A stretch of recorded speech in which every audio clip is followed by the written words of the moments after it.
See? Hello, hello, hello. I excuse me. I just woke up not too long ago. We're live. This is very impromptu. It's to get myself ready for my new schedule that I want to do. I want to go live Monday, Wednesdays, and Fridays. So, what better way to, get used to a routine than to start it? All right. Um, Reminder: take your meds and drink your water.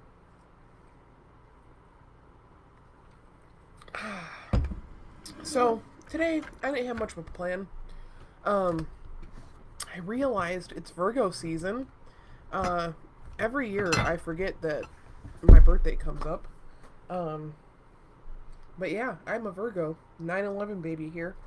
And a couple years ago I got this book, 100 Positive Affirmations for Virgo. Um, so I figured I am going to flip to a random spot, and that's going to be our affirmation for today. Let's see. I turned to 69. Oh boy. It's okay to need space, but giving someone the silent treatment is unhelpful. Direct communication solves problems. Right on. So, for you just joining, 100 positive affirmations for Virgo. I'll repeat: it's okay to need space, but giving someone the silent treatment is unhelpful. Direct communication solves problems. Yeah, that is so true. So true. I don't know how many times you've been in a situation like this, but I definitely have. When someone is just slightly unclear about what they mean, and it just throws everything off. Um, so remember to use your words. Be clear with our communication. And if you're on the opposite end of communication, make sure you're doing part to comprehend and listen to what the other person's saying. Communication is a two-way street. The person can give you all the details, everything perfectly, but if you're not willing to comprehend and listen, how much communication is actually going on? So, just something to be mindful of. I'm going to pull out our Wisdom for Healing deck, because I think, I really this deck is starting to grow on me. Um, and who couldn't use a little bit of wisdom for healing? So let's shuffle.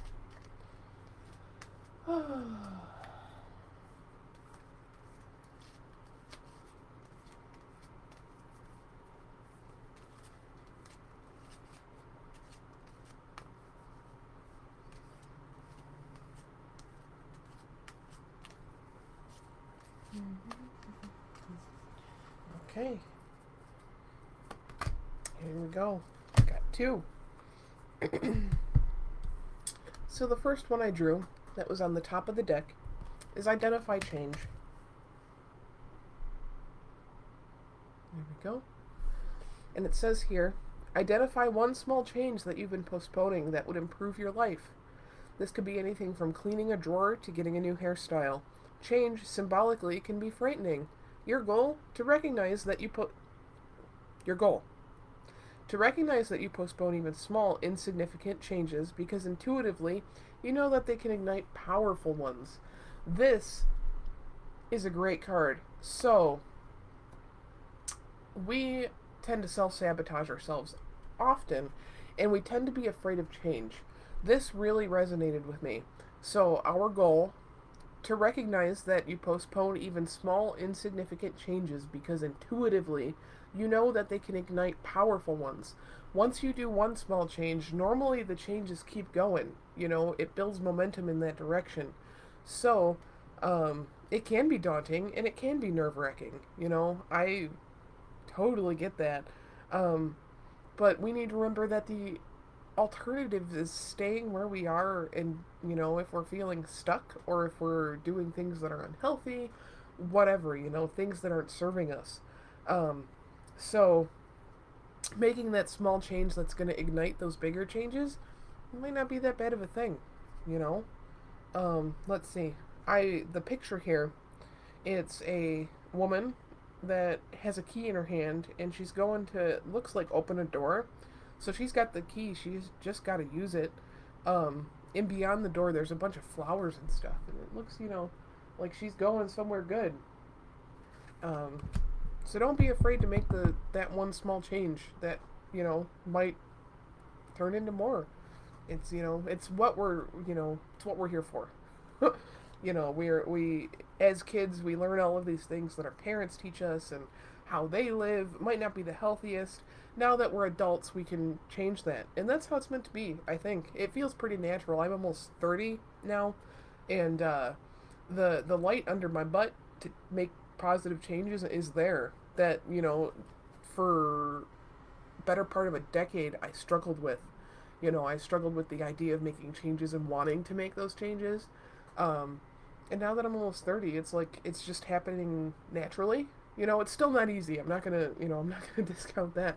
Oh man, my diet is so hard to change. That's the one that's gonna be my big challenge. Um, but the next one, let's move on. The next healing wisdom, is bring humor into your life. Look at that. They picked a clown, which for some people can be scary, but that clown looks, she's friendly.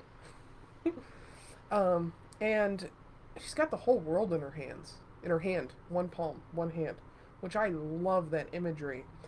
Because when you're able, I haven't read the back yet, but I will, I promise. But for me, when I get to laughing and when laughing with friends, even something I see on YouTube or something, it does kind of make the world feel lighter. You know, I don't know, so light that I could hold it in one hand, but it totally does, and I love that. So let's read today's lesson. Think about whether you truly have a sense of humor. I hope you do. All right. Healing is enhanced with humor, and laughter can lighten almost anything, certainly most day to day irritations. Your goal? To bring humor to everything that causes you stress, as this is one of the most empowered responses you can have. For sure. I love this, but a warning. Those self deprecating memes, I don't think are really humor. Yeah, you can, indulge in a couple of them to cope if you're feeling really down in the dumps. Um, but surrounding yourself with self deprecating humor, in the end, can really backfire and make you believe those self deprecating things. So just be wary. Think about whether you truly have a sense of humor. Are you truly using your sense of humor, or are you just kind of ragging on yourself? There's a difference, definitely. Um, yeah, those are today's lessons. Awesome. That's all I really wanted to do today. But let's see. Let's pull one more card. Let's pull from the spells deck. Let's see what that's all about. Maybe. These boxes are so tight for these cards. Like, if you don't have them perfectly, they're not going to go in.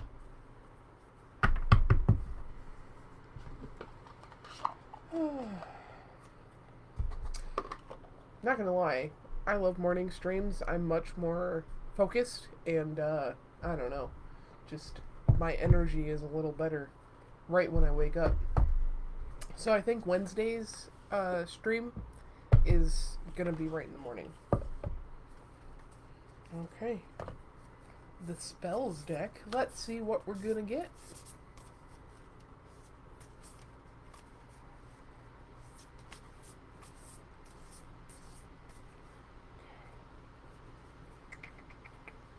Oh, come on. Here we go. Wheel of the Year. As the seasons change, so do we. Witches follow the wisdom of nature to inform their magical rituals as a way to live with purpose.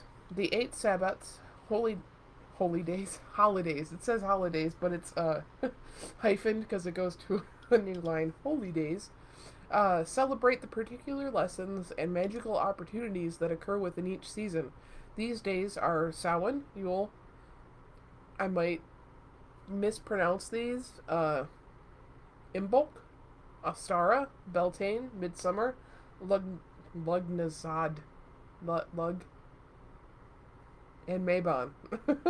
As of now, where are we in the wheel? What does this time of year signify for you? And what obstacles or opportunities are emerging? Look deeper into the meaning of whatever season we are in to help guide and navigate your magical rites. That's awesome.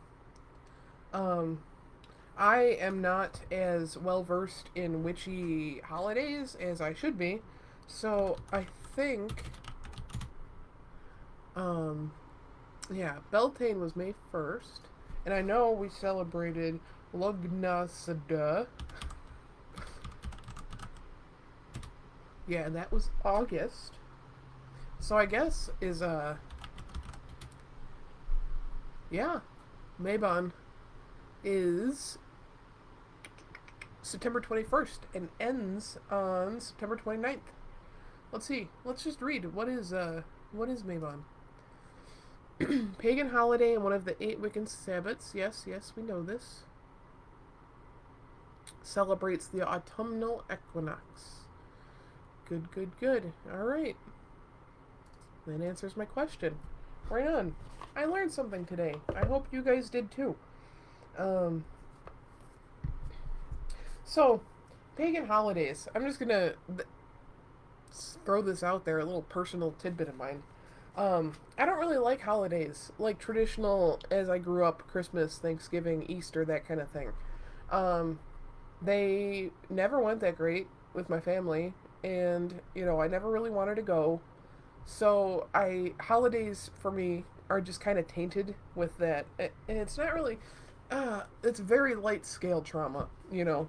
Um, so now as an adult, and with my in-laws and stuff, I don't go to holidays and stuff because I just don't want to. It just seems like a trouble. It's just does not have a good feeling for me. So I'm starting to learn about these witchy pagan holidays, um, to give me something to celebrate because I do think that these holidays are important. They do signify certain things, and the pagan holidays really bring us closer to Earth. That's what I love. Um, I struggle with a lot of the mainstream holidays just because of how capitalism has, turned them into money things. You know, uh, Christmas is, all about the gifts, um, making your house look fancy, all that stuff, the fancy dinner, whatever. But I feel like the pagan holidays are just much more simple. You could easily just sit outside with a loaf of bread. Something like that. I don't know.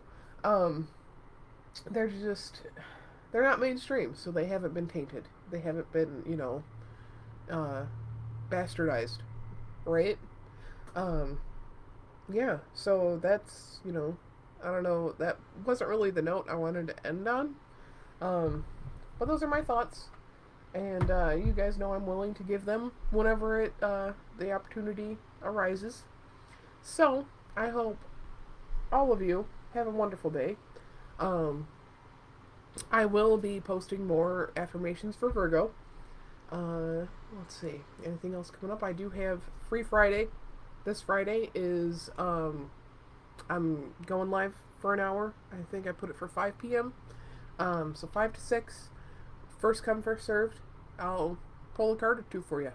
All right. As always, I'm gonna end with my mantra. I'm gonna try and not mess it up this time. So I'm gonna put my hands on my heart, and this is just a mantra for me, for you, for Carmen laying down there. You can't see him, but he's down there. Take a deep breath. May you be happy. May you be healthy. May you be safe. May you be loved. May you be happy. May you be healthy. May you be safe. And may you be loved. May you be happy. May you be healthy. May you be safe. And may you be loved. May you be happy. May you be healthy. May you be safe. And may you be loved. Alright. Till next time, guys. Have a good one.